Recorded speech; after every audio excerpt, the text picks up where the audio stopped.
Avez-vous déjà pris le temps de réfléchir à la façon dont le monde change à un rythme de plus en plus rapide? Cela parce qu'il se passe quelque chose qui va bien au-delà des nouvelles que nous voyons chaque jour. La vérité est que nous vivons des temps prophétiques, et à partir de maintenant, les signes qui indiquent le retour de Jésus seront encore plus puissants et auront un impact direct sur nos vies. Pour vous donner une idée, l'année 2024 touche à sa fin, et un événement très étrange a récemment eu lieu à l'ONU qui pourrait être lié à l'émergence de l'Antéchrist dans le monde. Je vais vous expliquer cela dans un instant. Dans la vidéo d'aujourd'hui, je vais vous montrer 5 prophéties apocalyptiques qui doivent s'accomplir en 2025. Nous verrons que la parole de Dieu s'accomplit sous nos yeux, mais malheureusement, peu de gens le réalisent. Et à la fin, je donnerai mon avis sur tout ce qui se passe et apporterai un message d'espoir pour votre vie. Mais avant de révéler quelles sont ces 5 prophéties, j'aimerais vraiment que vous vous abonniez à ma chaîne, car je veux vous aider dans votre marche avec Dieu chaque jour, d'accord? Il vous suffit de cliquer sur le bouton s'abonner et d'activer la cloche de notification pour ne pas manquer les prochaines vidéos. Maintenant, allons-y. Il y a quelques jours, le monde a été témoin de l'approbation de ce qui est appelé le Pacte pour l'avenir, un accord global proposé par l'ONU, l'Organisation des Nations Unies, pour unir les pays autour d'intérêts communs tels que la paix mondiale, la durabilité et l'égalité entre les peuples. Et si nous jetons un coup d'œil rapide à ce pacte, il semble être quelque chose de bon pour l'humanité. Après tout, des millions de personnes meurent chaque année à cause de la faim, de la misère, des guerres et des injustices. De plus, les changements climatiques causés par l'homme mènent la planète vers un chaos sans précédent. Mais mes frères, remarquez que l'objectif de ce pacte est également d'augmenter le contrôle sur le monde entier et d'unir toutes les nations comme si elles n'en faisaient qu'une, les plaçant sous des règles qui pourraient transformer à jamais notre manière de vivre. C'est pourquoi de nombreux théologiens croient que ce pacte pour l'avenir de l'ONU n'est rien d'autre que la préparation à l'arrivée de l'Antéchrist dans le monde, qui, dans un premier temps, offrira paix et sécurité avant de rompre l'alliance et d'apporter le mal comme nous ne l'avons jamais vu auparavant. Mais ceux qui pensent que cela s'arrête là se trompent. En 2025, les signes prophétiques sur la fin des temps non seulement continueront, mais augmenteront également. Passons aux 5 principales prophéties pour cette année qui indiquent le retour de Jésus. La première prophétie, traduction de la Bible dans toutes les langues. Dans Matthieu chapitre 24, Jésus a dit que l'évangile du royaume serait prêché dans le monde entier comme témoignage à toutes les nations, et alors viendra la fin.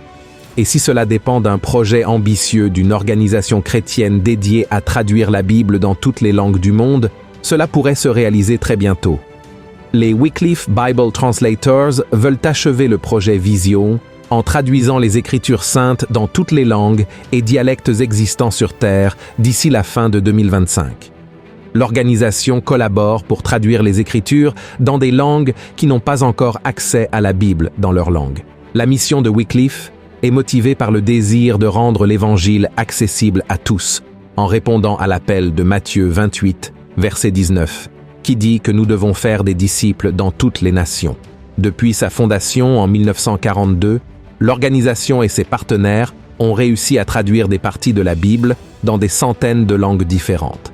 Et grâce aux avancées technologiques et à l'intelligence artificielle qui offre des outils qui accélèrent la traduction et la révision de textes, Wycliffe parvient à produire le Nouveau Testament dans plus de 1800 langues et dialectes. N'est-ce pas merveilleux?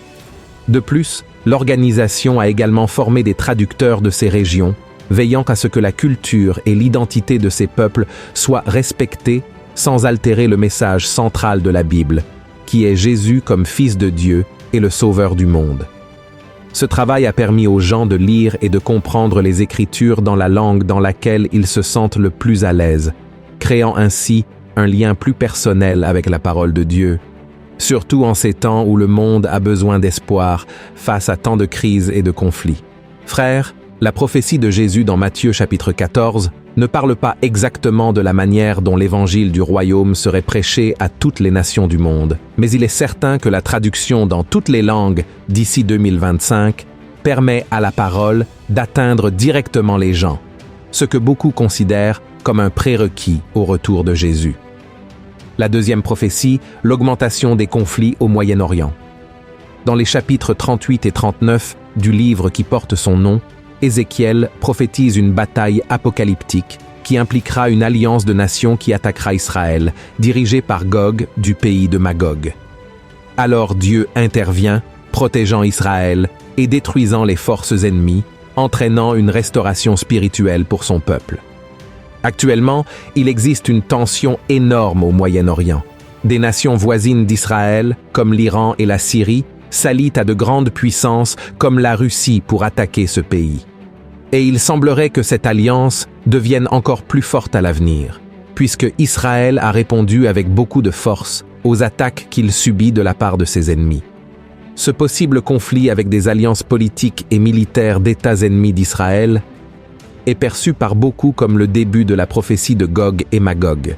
Mais mes frères, il est important de préciser ici que la prophétie de Gog et Magog ne se réalisera pas maintenant, mais pendant la grande tribulation, c'est-à-dire pendant le règne de l'Antéchrist sur terre. Cette bataille devrait avoir lieu comme événement final dans les derniers jours, lorsque le monde connaîtra déjà la colère de Dieu avec des persécutions intenses et des catastrophes mondiales que nous pouvons trouver dans plusieurs passages de l'Apocalypse.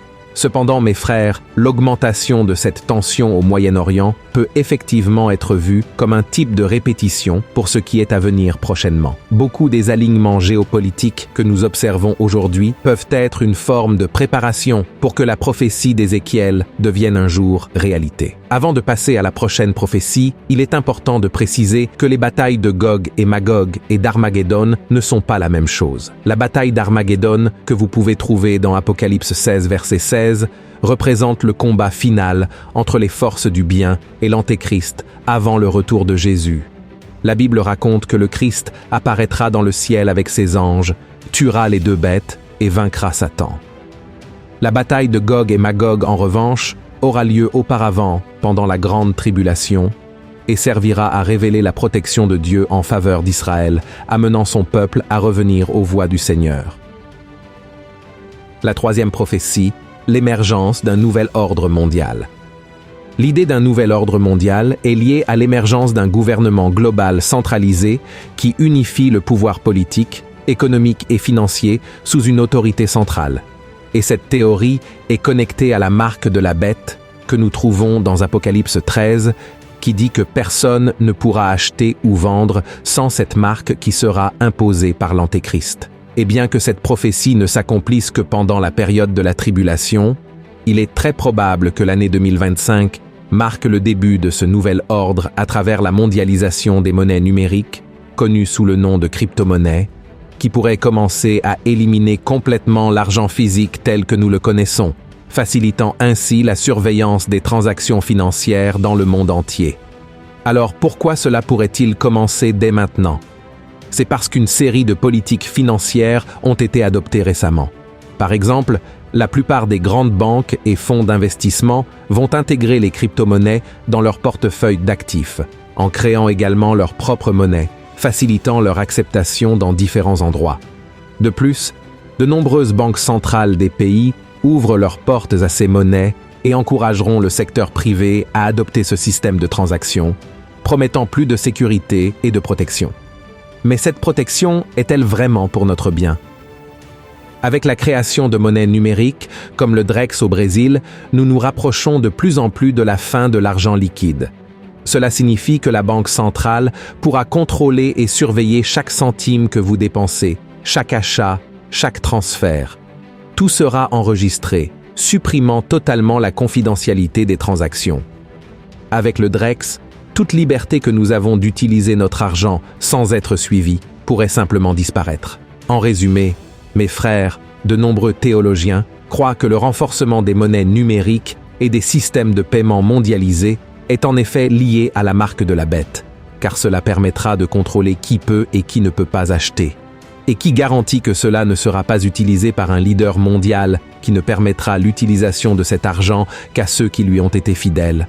La quatrième prophétie, l'avancée de l'intelligence artificielle. Dans le chapitre 12 du livre de Daniel, le Seigneur remet les paroles suivantes aux prophètes concernant ce qui se passera à la fin des temps. Daniel, ferme avec le sceau les paroles du livre jusqu'au temps de la fin. Beaucoup iront ici et là pour accroître leur connaissance. Regardez cela, mes frères. Si vous lisez le début de ce chapitre, vous verrez que Daniel prophétise un temps où le monde traversera une grande détresse, mais que l'ange Michel se lèvera et libérera son peuple. En d'autres termes, le passage parle de la période de la grande tribulation.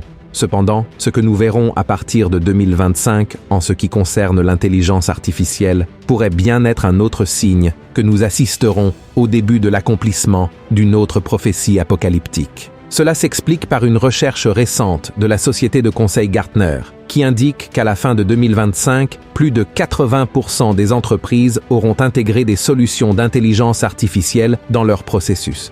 Ce chiffre montre clairement la croissance rapide de ces technologies, stimulée par le besoin d'optimiser les opérations et d'augmenter l'efficacité. Cela accroîtrait par exemple la capacité de surveillance et de contrôle qui pourrait très bien être utilisée pour superviser chaque personne vivant sur Terre, ce qui, pour beaucoup, est lié au scénario décrit dans l'Apocalypse. En fait, les intelligences artificielles sont déjà utilisées dans plusieurs domaines. Dans les systèmes de surveillance, des caméras équipées d'IA peuvent identifier des visages dans des foules, surveiller des comportements et appliquer des sanctions automatiques, comme des amendes en temps réel. Dans des pays comme la Chine, par exemple, l'IA joue un rôle central dans le système de crédit social, où le comportement des citoyens est surveillé et noté en fonction de leurs actions, promouvant un système qui contrôle absolument tout. Une autre prophétie importante qui pourrait avoir un lien avec l'intelligence artificielle se trouve dans Matthieu chapitre 24, verset 12, où Jésus dit qu'à la fin des temps, l'amour de beaucoup se refroidira. Un exemple actuel de ce phénomène se déroule au Japon, où de nombreuses personnes remplacent les relations humaines par des interactions avec des robots. Il existe de nombreux témoignages de personnes qui préfèrent des partenaires virtuels pour éviter les relations réelles où elles pourraient un jour être déçues. Et cela, mes frères, est très triste, car cela rend les individus plus solitaires et égoïstes, incapables d'aimer leur prochain comme le Christ nous a ordonné de le faire. Et enfin, la 5e prophétie. Israël comme cible de toutes les nations. La Bible dépeint Israël, en particulier Jérusalem, comme la cible de toutes les nations, car c'est là que le Messie Jésus établira son gouvernement. Des passages de la Bible, comme Ésaïe chapitre 2 et Zacharie chapitre 12, décrivent Jérusalem comme la ville choisie pour l'accomplissement des desseins de Dieu, attirant la colère de toutes les autres nations. Et il semble que c'est ce qui commence à se passer. Comme si les conflits que nous avons vus dans la 2e prophétie ne suffisaient pas, Israël continue de subir des condamnations internationales et des pressions à l'ONU. Le pays a été durement critiqué au sein de l'Organisation des Nations Unies, simplement pour s'être défendu contre les attaques de ses ennemis, en plus de subir plusieurs sanctions politiques et économiques pour cela. Et la tendance est que cette attaque diplomatique va encore augmenter cette année 2025. Car le mouvement appelé BDS devrait gagner encore plus de puissant soutien. Pour ceux qui ne le savent pas, BDS signifie boycott, désinvestissement et sanctions, et vise à promouvoir l'isolement économique et culturel d'Israël. Ce mouvement est en grande partie soutenu par des organisations internationales et des mouvements étudiants et exerce des pressions sur les institutions et les entreprises pour qu'elles rompent leurs relations avec le pays. Mais Zacharie 12, verset 3, prophétise que Dieu fera de Jérusalem une pierre lourde pour toutes les nations, et tous ceux qui essaieront de la soulever seront gravement blessés. Cela montre que tous ceux qui se retourneront contre le pays et tenteront de lui faire du mal paieront un prix très élevé. Mes frères, ces prophéties pour l'année 2025 et les événements que nous observons autour de nous ne signifient pas que nous avons déjà atteint la fin de tout. Mais, bien que cela puisse sembler effrayant, il existe un message d'espoir que Dieu vous offre aujourd'hui. La Bible nous rappelle qu'à la fin, la victoire n'appartient pas au mal, mais à Jésus-Christ. Il est ressuscité, et il a promis de revenir pour restaurer toutes choses, pour vaincre l'injustice, guérir les blessures et surtout, essuyer les larmes de ceux qui ont persévéré. Dans l'Apocalypse chapitre 12, il est dit qu'il n'y aura plus de mort, ni de tristesse, ni de larmes, ni de douleur, car l'ordre ancien a disparu. Amen. Cela signifie que, malgré les difficultés, nous avons une espérance sûre, Un avenir où l'amour, la justice et la paix de Dieu régneront éternellement. Ainsi, tous ces signes que je vous ai montrés dans la vidéo sont un rappel pour nous de vivre une vie avec un but, en ayant confiance qu'à la fin de tout, Jésus viendra renouveler ce monde et établir un règne de paix et de joie qui n'aura jamais de fin. Alléluia. Si vous avez aimé ce message, partagez-le avec le plus de personnes possible et regardez maintenant sur ma chaîne ces vidéos que j'ai mises ici à l'écran. Je suis sûr qu'elles vous aideront beaucoup dans votre cheminement, d'accord? Que Dieu vous bénisse puissamment. Une grande accolade.